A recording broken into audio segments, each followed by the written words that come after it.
Fala, galerinha, vamos dar continuidade à explanação da nossa apostila de texto, contexto e interlocução, né? Na semana passada nós falamos de intertextualidade, né? O que vem a ser intertextualidade, só para lembrar? Intertextualidade é quando um texto ele apresenta marcas bastante visíveis de um ou mais textos. É quando um texto ele exerce ação sobre outro texto, ou quando um texto ele cita outro ou outros textos. Como exemplo, eu trouxe o poema do Manuel Bandeira, né, Vou-me embora para Passárgada, e o poema do Milor Fernandes, intitulado Manuel Bandeira que me perdoe, mas vou-me embora de Passárgada. E para dar continuidade, né, sobre intertextualidade, eu trouxe essa imagem aqui, que é a mesma que está na apostila de vocês, né? Diz assim: observe a intertextualidade presente na imagem, né? Percebeu a semelhança? Na primeira imagem vemos uma conhecida escultura de Michelangelo, a Pietà, que representa Maria com seu filho Jesus morto ao colo. Na segunda vemos uma mulher afegã que segura também no colo seu filho de 4 anos. O menino agoniza de fome. O Jornal do Brasil reproduziu essa foto na primeira página, acompanhada de um texto que dizia: qual a Pietà, eternizada em mármore por Michelangelo, para simbolizar a dor materna diante da morte do filho, a mãe afegã, olhar petrificado e envelhecida, aninha seu menino de 4 anos que agoniza de fome. O fotógrafo certamente reconheceu na pose da mãe afegã a imagem da Pietà, e tirou essa foto para promover diante do mundo a relação entre a dor de Maria com Jesus morto em seus braços e da mãe afegã com o filho que morre de fome sem que ela possa socorrê-lo. O momento de dor e desespero é o mesmo. As mães impotentes recebem no colo seus filhos que morrem. As duas imagens conversam entre si em uma relação chamada intertextual. Então, galera, eu tenho neste lado esquerdo aqui a famosa escultura de Michelangelo, né, chamada Pietà, que representa Maria com Jesus morto em seu colo. E deste lado uma fotografia que foi tirada durante a guerra do Afeganistão, né, onde uma mãe afegã aninha em seu colo o filho de 4 anos que morre de fome. Então, é como se essas duas imagens elas conversassem entre si, né? Então, neste momento, eu estabeleço uma relação de intertextualidade, ou seja, essa foto da mãe afegã lembra, né, a escultura de Michelangelo, correto? A Pietà. Então, neste momento, eu tenho uma relação intertextual. Agora, é claro, galera, se você não conhecesse a escultura do Michelangelo, né, com certeza você não poderia estabelecer essa relação de intertextualidade. Ou seja, para você estabelecer essa relação de intertextualidade, você tem que ter um conhecimento prévio, tá? Vamos em frente. Eu tenho aqui intertextualidade na propaganda, né? Então eu tenho aqui a imagem, né, dessas duas pessoas aqui, e a moça segura uma maçã, né, praticamente pelado, só com uma folha de parreira cobrindo a sua sexualidade aí, né? E eu tenho ali embaixo uma frase que diz assim: não resista à tentação, Dia dos Namorados, Marisa. Então aqui eu tenho uma propaganda das lojas Marisas. Quando você associa esta frase aqui, ó, não resista à tentação, né? Você associa a imagem do casal aqui, semi-nu, né? Semi-nu não, nu, né? E com essa maçã na mão, te lembra o que isso aí? A história de Adão e Eva, referente ao paraíso. Então, neste momento também você estabelece uma relação intertextual. Continuando aqui, né? Chuchurek, de tão distante para a hortifruti.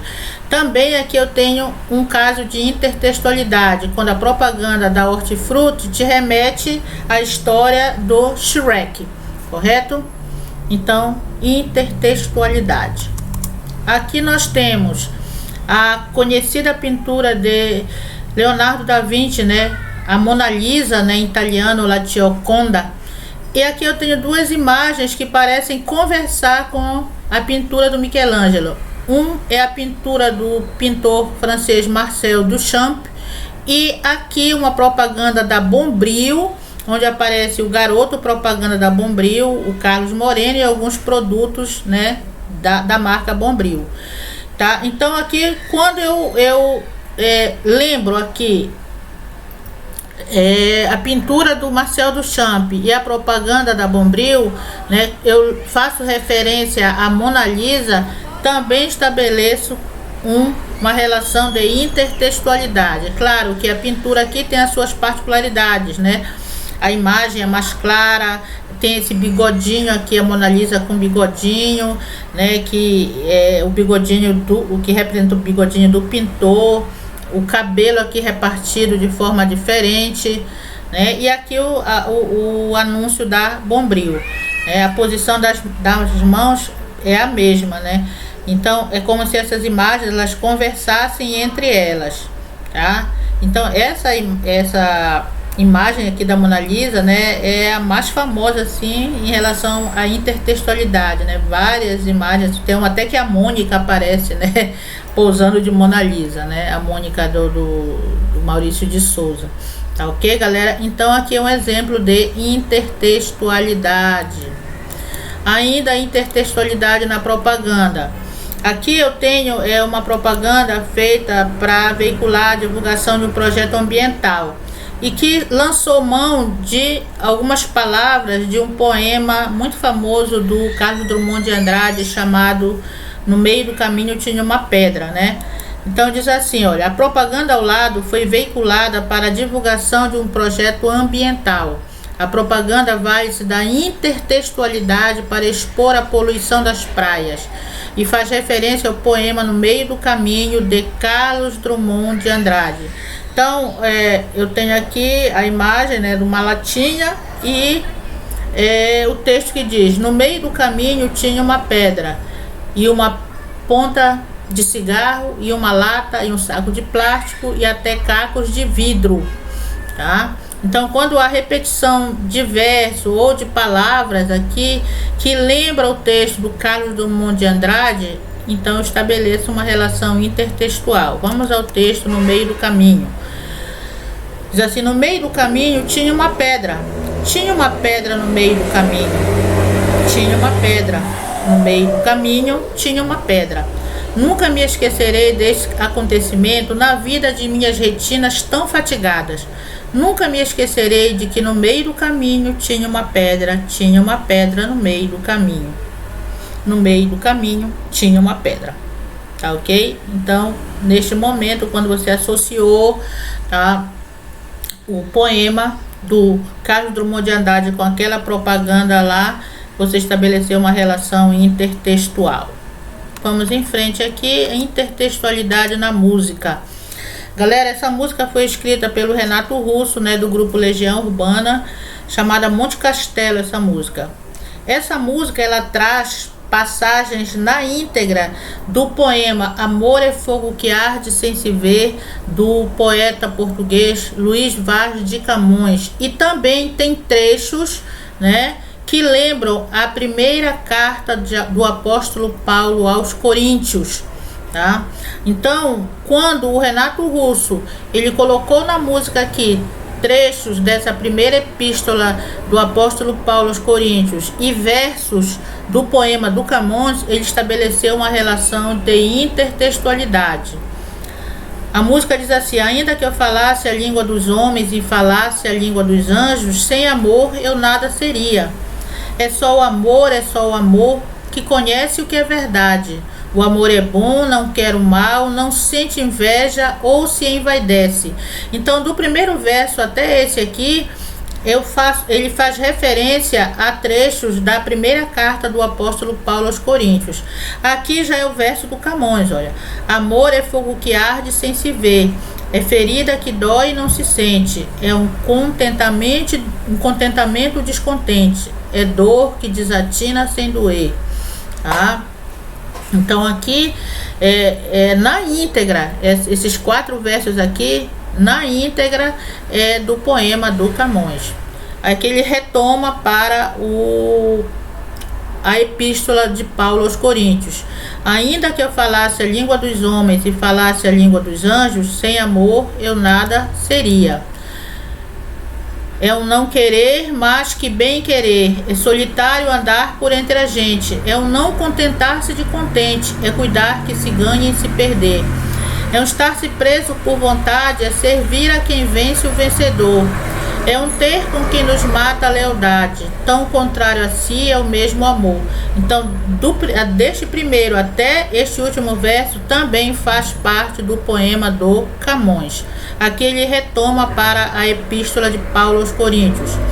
Estou acordado e todos dormem, todos dormem, todos dormem. Agora vejo em parte, mas então veremos face a face. É só o amor que conhece o que é verdade. Ainda que eu falasse a língua dos homens e falasse a língua dos anjos, sem amor eu nada seria. Então aqui é a parte da epístola de Paulo aos Coríntios. Tá ok, galerinha?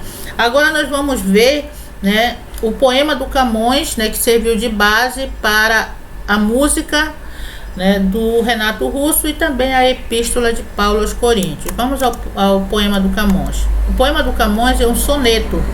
O que é um soneto? O soneto é uma forma poética composta de 14 versos distribuído em 2 quartetos. Que são 2 quartetos? São 2 estrofes com 4 versos, 2 estrofes com 4 versos em cada uma, e 2 tercetos, 2 estrofes com 3 versos.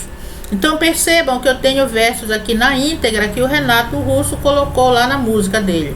Amor é fogo que arde sem se ver, é ferida que dói e não se sente, é um contentamento descontente, é dor que desatina sem doer. É o não querer, mas que bem querer, é solitário andar por entre a gente. É um não contentar-se de contente, é cuidar que se ganha e se perder. É querer estar preso por vontade, é servir a quem vence o vencedor. É ter com quem nos mata a lealdade. Mas como causar pode seu favor nos corações humanos amizade, se tão contrário a si é o mesmo amor? E aqui eu tenho, né, a epístola de Paulo aos Coríntios, né? Essa passagem está na Bíblia. Diz assim: ainda que eu falasse a língua dos homens e dos anjos, se não tiver amor, serei como o bronze que soa, ou o símbolo que retine. Ainda que eu tenha o dom de profetizar e conheça todos os mistérios e toda a ciência, ainda que eu tenha tamanha fé ao ponto de transportar montanhas, se não tiver amor, eu nada serei. E ainda que eu distribua todos os meus bens entre os pobres, e ainda que eu entregue o meu próprio corpo para ser queimado, se não tiver amor, nada disso me aproveitará.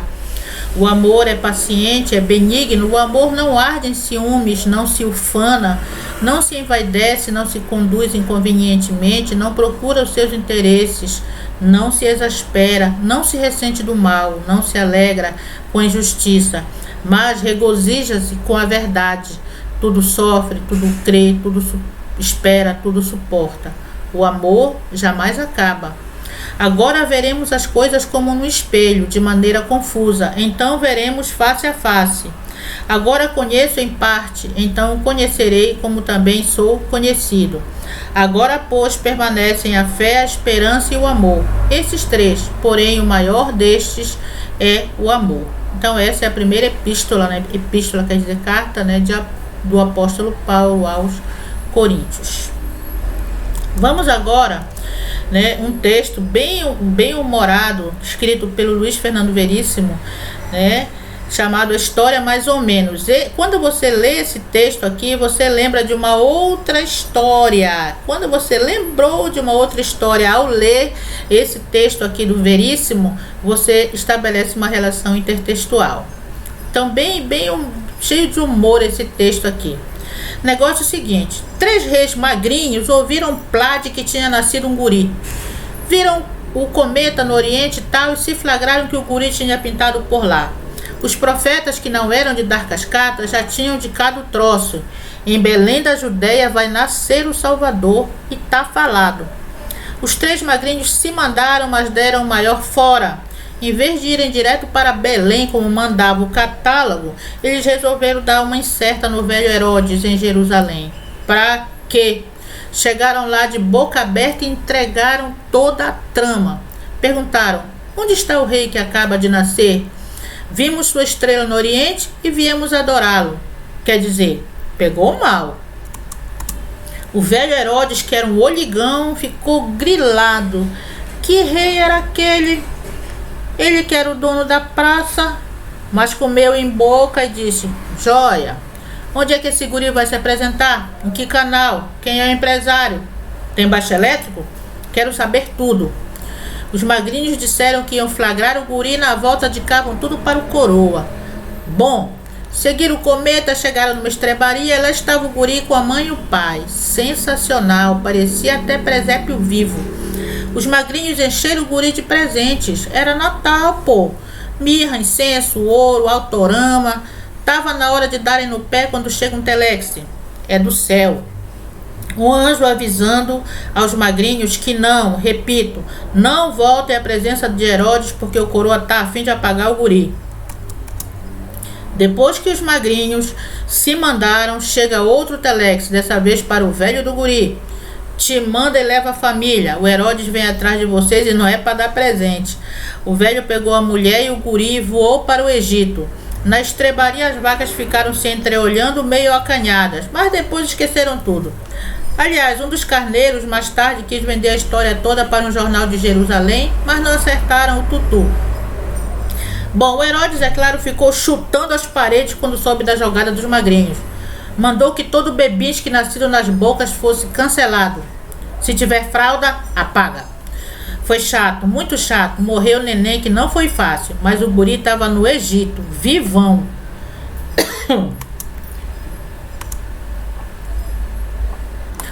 Pouco depois, Deus achou que o Herodes estava se achando e cassou a licença dele. E mandou passar outro telex agora para o velho do guri. Pode voltar, segue carta. Mas o velho foi vivo e em vez de pintar na Judéia, onde o filho de Herodes, outro Malca, reinava, foi para a Galileia. Desculpa.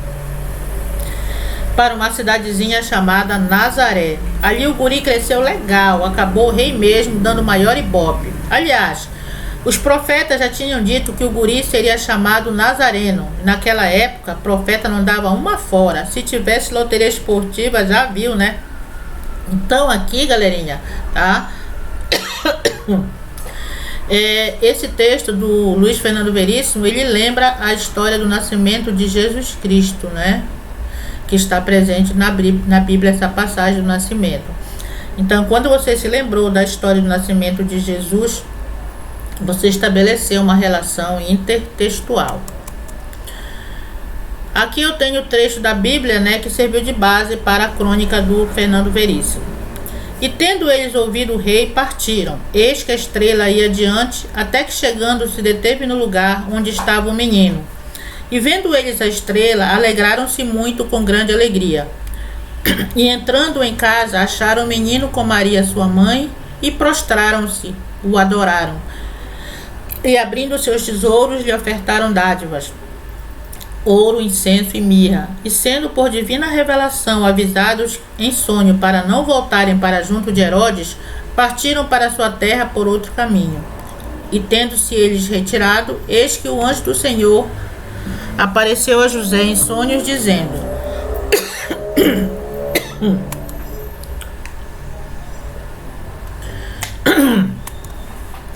levanta-te, toma o menino e sua mãe, e foge para o Egito, e demora-te lá até que eu te diga, porque Herodes há de procurar o menino para o matar.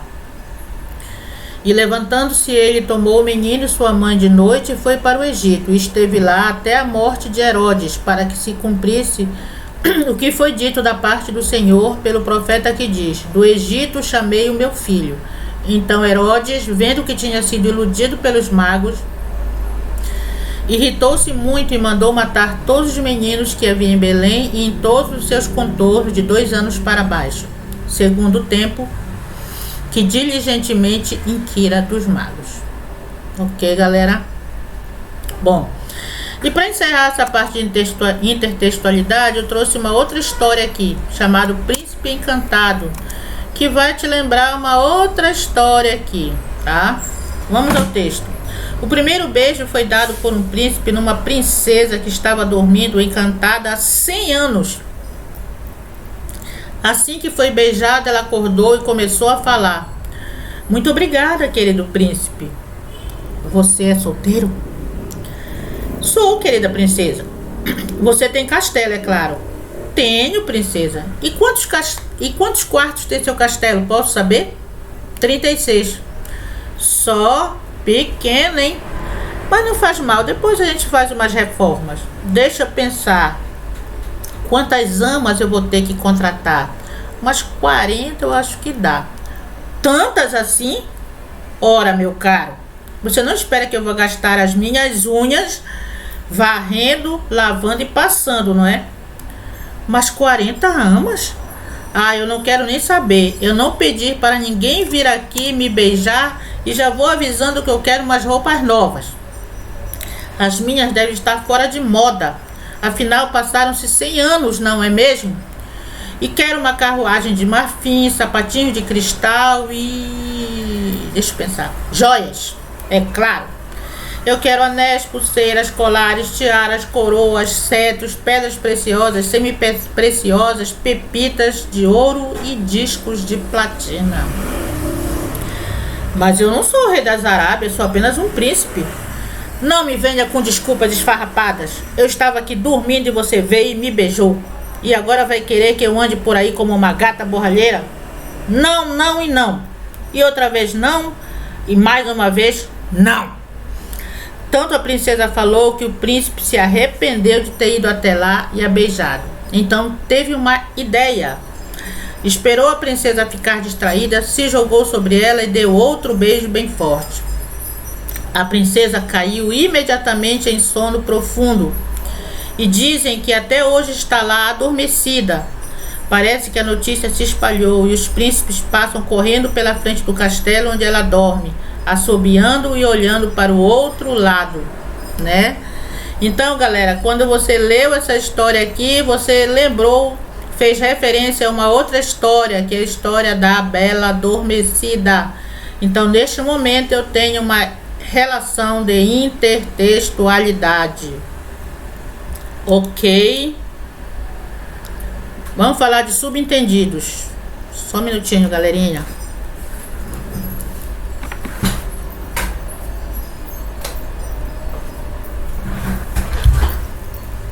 Acender a luz aqui que tá ficando escuro. Vamos lá. Os subentendidos.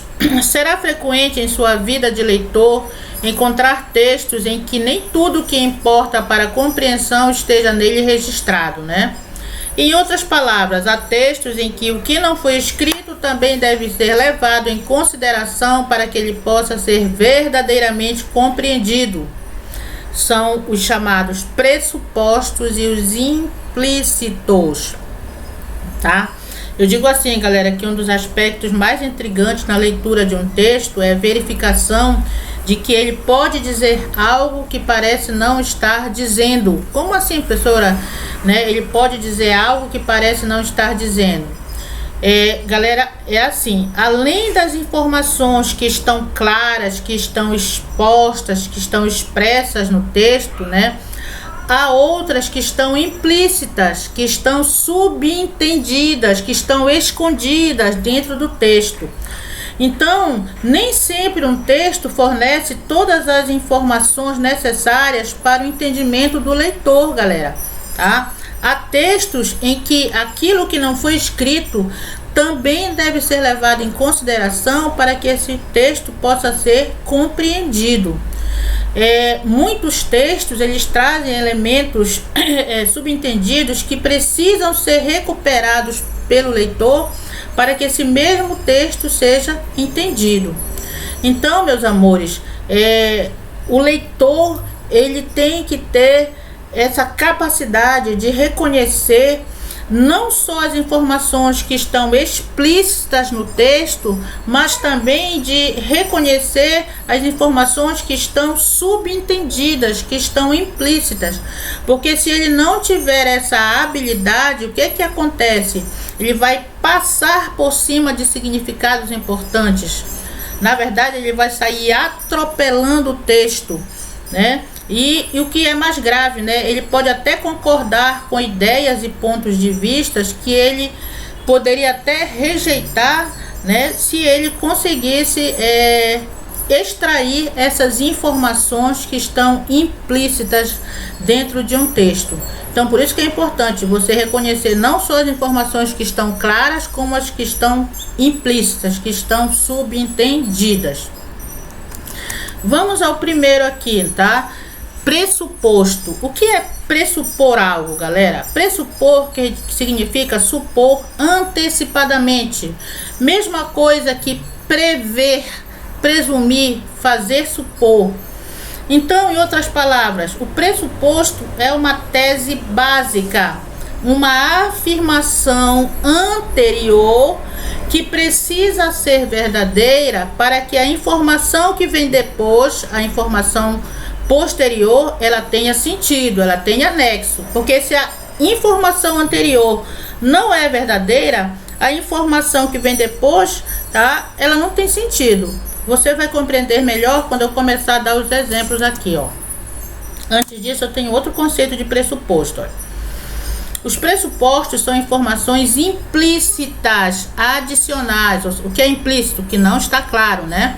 Facilmente compreendidas devido a palavras ou expressões presentes na frase, que a gente chama de marcas linguísticas, que permitem ao leitor compreender essa informação implícita. O enunciado depende dessa pressuposição para que faça sentido. Assim, o pressuposto é verdadeiro e irrefutável. Tá? Então, o pressuposto, gente, são essas afirmações, são essas ideias que não estão expostas no texto. Elas não estão escritas lá, elas não estão claras, mas o leitor, ele pode recuperar essas informações a partir de palavras ou expressões presentes na frase, presentes no texto. Correto, galera? E uma coisa importante também, os pressupostos, eles precisam ser verdadeiros, ou pelo menos admitidos como verdadeiros, porque é a partir deles que se constrói as informações explícitas. Pense bem, galera, se o pressuposto é falso, ou seja, se a informação anterior é falsa, né? A informação que vem depois, ela não tem sentido, ela não tem nexo, né? Então vamos aos exemplos aqui, ó. Decidir deixar de comer carne. Essa é a informação que está clara, ó. Decidir deixar de comer carne, tá? Então, dentro dessa frase eu tenho pistas, né, que são as marcas linguísticas. No caso aqui, deixar. Então, a partir disso, dessa marca linguística, eu posso tirar um pressuposto. Que pressuposto é esse? Se a pessoa decidiu deixar de comer carne, qual é o pressuposto? Que antes a pessoa não comia carne, correto? Então, perceberam que a informação, né, o pressuposto precisa ser verdadeiro para que a informação que vem depois tenha sentido, tá? Como assim, professora? Se a pessoa nunca comeu carne, como é que agora ela vai deixar de comer carne? Entenderam? Então, o pressuposto, ele precisa ser verdadeiro para que a informação posterior ela tenha nexo. Finalmente acabei minha monografia. Olha, finalmente é a marca linguística, né? Quando a pessoa falou finalmente acabei minha monografia, qual é o pressuposto daí? Que ela demorou algum tempo para terminar essa monografia, né? Percebam que os pressupostos, eles não vêm escritos na frase, você que vai fazer essa dedução, tá ok? O Brasil continua sendo o melhor do mundo no voleibol masculino. Olha a marca linguística aqui, continua sendo, é a pista dada pela afirmação. Para eu afirmar que o Brasil continua sendo o melhor do mundo no vôlei masculino, eu parto de que pressuposto? Que o Brasil já era o melhor do mundo no voleibol, correto? A outra aqui, os resultados das pesquisas ainda não chegaram até nós, ó. Ainda não chegaram. Então, para eu afirmar que os resultados ainda não chegaram, eu parto de que pressuposto? Que os resultados já deviam ter chegado ou que eles ainda vão chegar. Desde que ela mudou de casa, nunca mais a vi. Olha a pista aqui, nunca mais a vi. Então, para eu dizer que desde que ela mudou, nunca mais eu a vi, qual é o pressuposto que eu tiro daí? Que eu costumava vê-la antes dela mudar de casa. Correto, galera? Vamos a mais exemplos aqui, ó.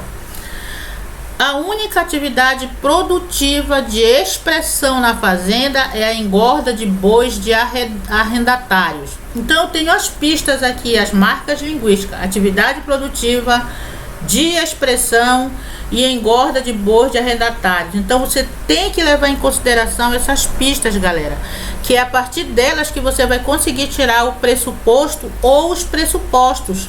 Uma frase ela pode apresentar um ou mais pressupostos. Então, quais são os pressupostos daqui? Olha, a fazenda é produtiva. Como é que eu cheguei a essa conclusão? Tá? Porque diz aqui, olha, a única atividade produtiva. Então eu tiro o pressuposto de que a fazenda produz algo, né? Outro pressuposto, que há outras atividades produtivas na fazenda. Como é que eu chego a essa conclusão, a esse pressuposto, que há outras atividades produtivas na fazenda? Porque eu tenho essa referência aqui, olha, de expressão. Ou seja, atividades mais importantes dentro da fazenda.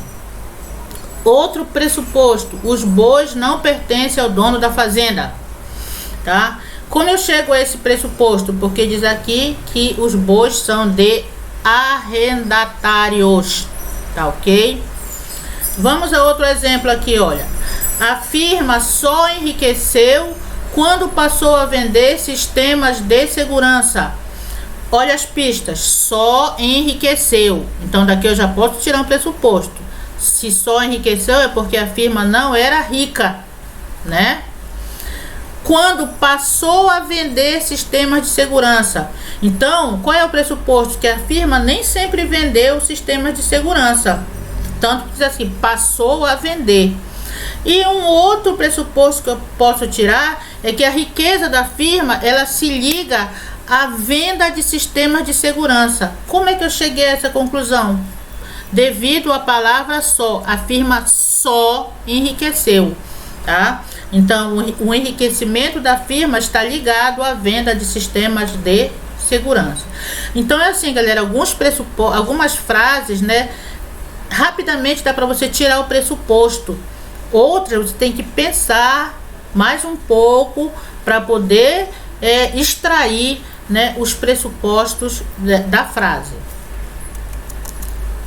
Aqui eu tenho, olha, essa imagem. Agora tem 3, tá? E tem o número de telefone aqui, né?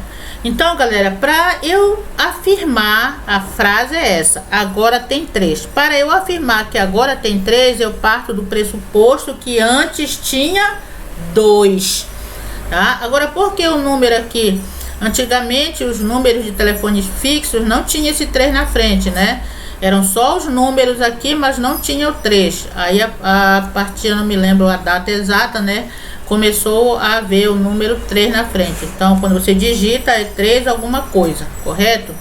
Então, para você afirmar que agora tem 3, é porque antes tinha 2, que é o pressuposto, correto? Vamos falar de implícito ou subentendido. Galera, eu coloquei assim, ó. Os subentendidos são as insinuações, informações escondidas, dependentes da interpretação do leitor. Não possuem marca linguística, sendo deduzidos através do contexto comunicacional e do conhecimento que os destinatários têm do mundo.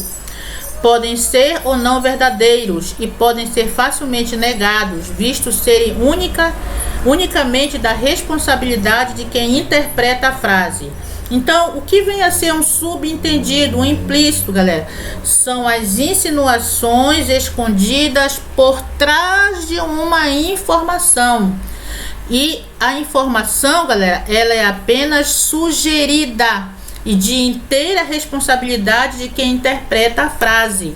Tá ok, galera?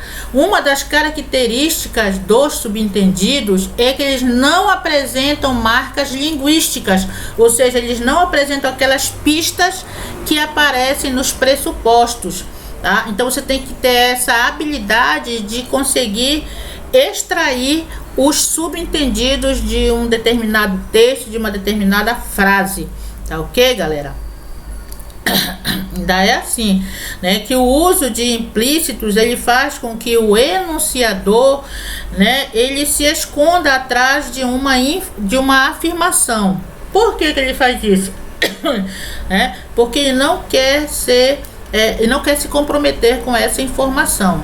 Então o implícito é isso, galerinha, tá? São essas insinuações que estão por trás de uma informação e que podem ser verdadeiros ou não, tá? E também podem ser facilmente negados. Vamos aqui aos exemplos. Quando sair de casa, não se esqueça de levar um casaco, tá? A mesma coisa, gente. Subentendido é que nem o pressuposto.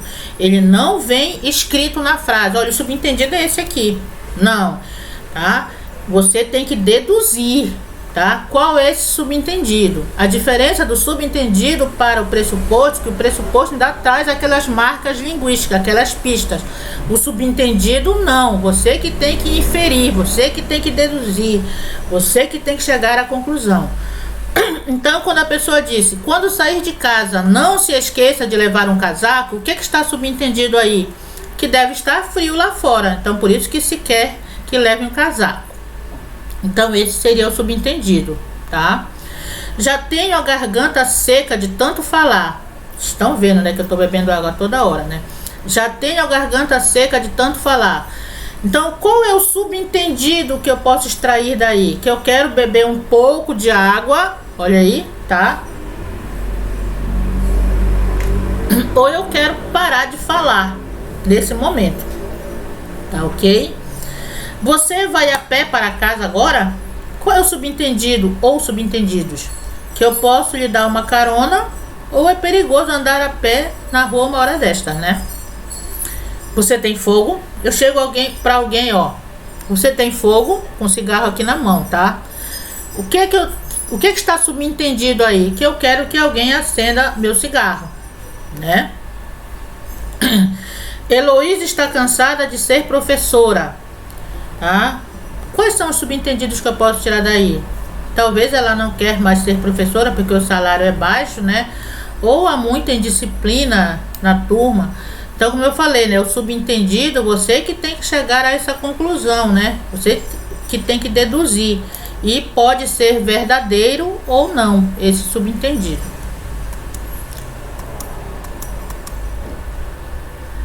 Então, aqui eu trouxe, né? Uma charge onde eu deixo bem claro o que vem a ser implícito e explícito, para vocês não confundirem. Explícito é de senso comum e de fácil entendimento, deixa bem claro, sem dúvidas, ou seja, fala ou transmite diretamente.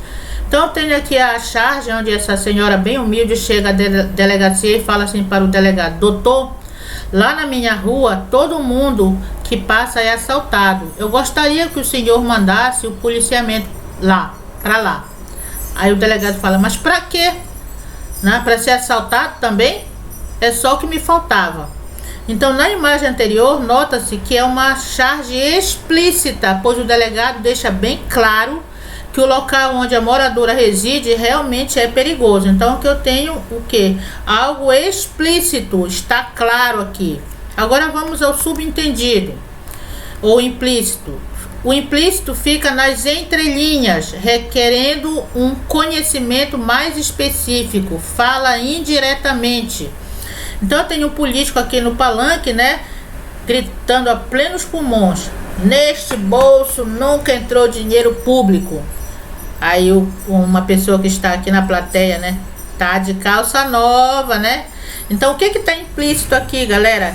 O que ele está querendo dizer aqui? Que o cara é ladrão, né? Que o político aí é ladrão e que rouba dinheiro público, né? A charge transmite a ideia de que o político é ladrão, onde o cidadão, de uma maneira indireta, ou seja, implícita, fala que ele rouba o dinheiro público. Outros exemplos de implícitos ou subentendidos. Tem essa frase aqui e essa imagem. Se Deus fez o mundo em 6 dias, no 7º deve ter descansado aqui. Então, galera, que subentendido eu posso tirar daqui? Olha, se Deus fez o mundo em 6 dias, no 7º deve ter descansado aqui. Que essa cidade é maravilhosa, né? Para Deus descansar aqui nesta cidade. Correto, galerinha? Vamos aqui em frente. Mais um. Aqui eu tenho um comercial da Sandal, né? Onde aparece um pimentão. Essa frase aqui. Pimentão com óculos de sol, né? Vermelhão. Ai, ui ou Sandal. E aqui o produto, né? O protetor solar Sandal. O que é que eu posso extrair daí, galera? Tá? Qual é o subentendido que eu posso tirar daí, né?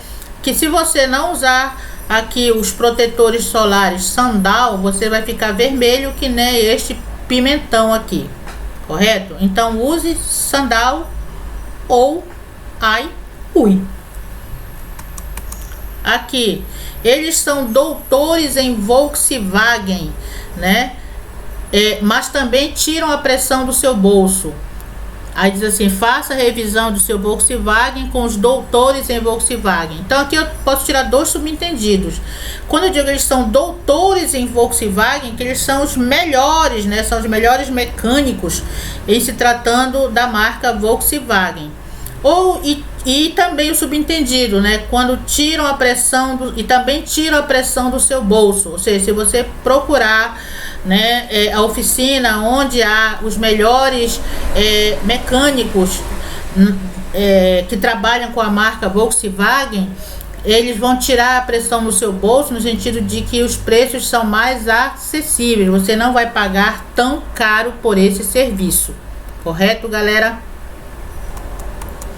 Aqui, olha, uma tirinha do H. Ele conversando com o filho diz assim: para um viking, os chifres são símbolos de comando. Quanto maiores, mais importante a pessoa.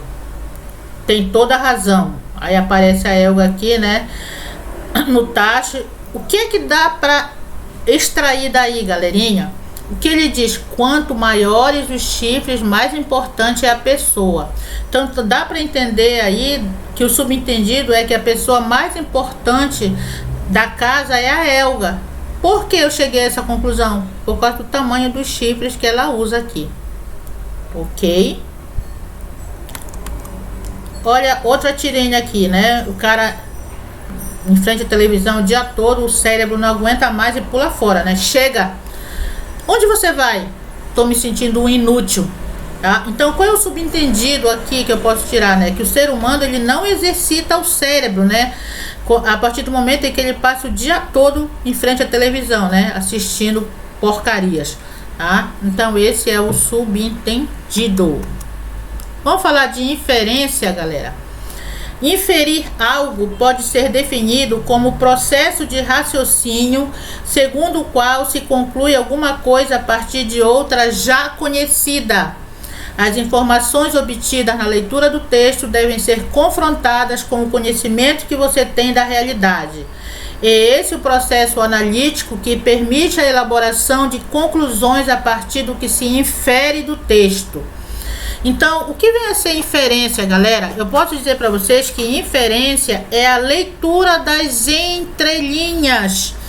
Ou seja, a inferência são as conclusões a que você chega, né, ao formar, né, ao ver todos os resultados e associações das informações ditas ou sugeridas num determinado texto. Quando você lê um texto, nele estão informações explícitas, as informações claras e as informações implícitas. Então, inferir é você conseguir chegar a conclusões a partir dessas informações. Então, isso que é inferência, são conclusões que você tira, né, a partir de outras informações já conhecidas anteriormente. Então vamos aqui, ó. O leitor é um caçador de indícios, né? Novamente o H aqui com a questão dos chifres. Alguém pergunta para ele: todos os vikings usam chifres? Não, só os importantes. Quanto maiores os chifres, mais importante. Aí ele apresenta a Helga aqui. Ah, esta é Helga, minha mulher. Então o que eu posso tirar daqui, né? A que conclusões eu posso chegar daqui? Que é a inferência. A fala de H é a primeira informação de que você dispõe para dar início ao raciocínio. Os chifres denotam importância. Então já é a primeira conclusão. Segundo, no último quadrinho, quando Helga é apresentada, podemos observar o tamanho dos chifres que ela tem, donde se conclui que os chifres denotam importância e os de Helga são maiores do que os de H. Portanto, eu infiro, eu concluo que ela é mais importante do que ele. Não é difícil, né, galera? Aqui eu tenho uma tirinha da Mafalda, onde o amigo chega para visitar, ela já vai pedindo, fala baixo, tem um doente em casa. Aí ele pergunta, seu pai está doente? Ela, não. Então é sua mãe? Também não. Aí olha quem está doente aqui, galera. É o mundo, né? Tá? É o mundo que está doente. Olha o globo aqui, né, na cama. Então, o que eu posso concluir daí? O que eu posso inferir daí, galera? Então, o objetivo dessa tirinha, né, é chamar a atenção das pessoas para a doença do mundo, as doenças do mundo, né? Que doenças seriam essas? Desigualdade social, violência, fome, corrupção, preconceito, falta de amor entre as pessoas, entre outras, tá? Então isso eu posso ler, né? Eu posso concluir, eu posso inferir dessa tirinha aí. Olha aqui, galerinha, o Cristo Redentor aqui usando até colete à prova de balas, né? E ele diz assim: protegei-me, Pai, o PAN acabou. Quando ele fala PAN aqui, se refere aos Jogos Pan-Americanos de 2007, tá? Então, durante os Jogos Pan-Americanos de 2007, a cidade ela estava mais, vamos dizer assim, protegida, né? Afinal, estava tendo um evento mundial aí, né? Então, a cidade estava bem mais resguardada. Então, quando ele diz assim, protegei-me, Pai, o PAN acabou, o que nós podemos concluir? O que nós podemos inferir daqui? Que o Rio de Janeiro é uma cidade violenta, né? Enquanto estavam ocorrendo os Jogos Pan-Americanos aí, né, havia um pouco mais de segurança. Quando o PAN acabou, voltou tudo à sua normalidade, tanto que o Cristo Redentor está até usando um colete aqui à prova de balas. E finalmente vamos falar de ambiguidade, galera. Nós já falamos de ambiguidade quando nós explanamos aquele assunto dos vícios de linguagem. Então, só para relembrar, na linguística, a ambiguidade ou anfibologia ocorre quando um trecho, uma sentença ou uma expressão linguística apresentam mais de um entendimento possível, gerando problemas de interpretação no enunciado e dificuldades de comunicação. A ambiguidade é um problema muito comum e presente em diversas construções textuais e orais, estando muitas vezes relacionada à escolha do léxico. O que é o léxico? São as palavras, né? E também relacionada à sintaxe, que é a disposição das palavras dentro do enunciado, dentro da frase, dentro de uma sentença. Então, galera, a ambiguidade, né, é a duplicidade de sentidos. Lembram? É quando a frase ela apresenta mais de uma interpretação. Correto, galera? A ambiguidade, quando ela é utilizada de forma intencional, né, proposital, ela só vem a enriquecer o texto, sendo ele verbal ou não verbal. Agora, quando essa ambiguidade ela é resultante da falta de organização de ideias, né, da má colocação de palavras ou expressões, ou até mesmo de uma pontuação deficiente, aí neste caso a ambiguidade ela é vista como um vício de linguagem, e por isso mesmo ela deve ser evitada, porque ela vai comprometer e empobrecer o seu texto. Exemplos aqui, né, de frases de duplo sentido. O professor da Maria terminou a aula fazendo apontamentos no seu caderno. Aí ficou na dúvida aqui, como é que eu posso interpretar isso? De duas formas diferentes, né? Ele fez o apontamento no caderno da Maria ou no caderno dele? Eu posso interpretar das duas formas. Falei com a chefe que estava com vertigens. Duplo sentido. Quem é que estava com vertigem? O falante aqui, o sujeito, né? O eu ou a chefe? Estamos falando acerca de um prato daquele novo restaurante, o qual faço questão que você conheça. O que é que o falante quer que a pessoa conheça? O restaurante ou o prato daquele restaurante? Lucas, servidor do Executivo Federal, estava muito perto do banco. Que banco? Banco, instituição bancária ou banco local onde as pessoas sentam? Soube do emprego novo de Janaína no restaurante. Quais são as interpretações que eu posso tirar aqui? Que a Janaína conseguiu um novo emprego no restaurante, ou ele soube do novo emprego da Janaína enquanto ele, falante, estava no restaurante? Não se sabe, tá? Então isso que é a ambiguidade, essa duplicidade de sentidos. E para encerrar aqui, né, essa tirinha aqui, o filho chega pro pai exigindo, né, pai, eu quero uma mesada. Ele, toma, olha aí. Claro que a mesada não era esse tipo de mesada que o filho queria, né? Então aqui, pai, eu quero uma mesada, é uma frase ambígua, tá ok, galera? Então com isso nós encerramos o nosso assunto, a apostila de texto, contexto e interlocução. Nos vemos na próxima aula, galerinha. Bye, bye.